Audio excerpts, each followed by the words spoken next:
Kasus penipuan Jessica Iskandar masuk ke persidangan. Kasus penipuan yang dialami Jessica Iskandar mulai masuk ke persidangan.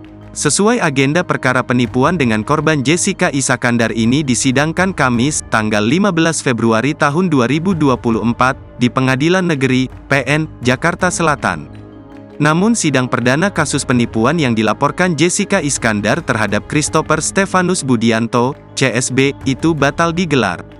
Pihak Jaksa Penuntut Umum, JPU, menunda sidang kasus penipuan terhadap Jessica Iskandar itu. Atas penundaan sidang perdana kasus dugaan penipuan yang dilaporkan oleh aktris Jessica Iskandar itu, kuasa hukum Christopher Stefanus Budianto, CSB, akui merasa kecewa. Sidang perdana kasus dugaan penipuan yang dilaporkan Jessica Iskandar terhadap Christopher Stefanus seharusnya digelar pada Pengadilan Negeri, PN, Jakarta Selatan, Kamis, tanggal 15 Februari tahun 2024. Namun kabarnya sidang perdana tersebut batal digelar.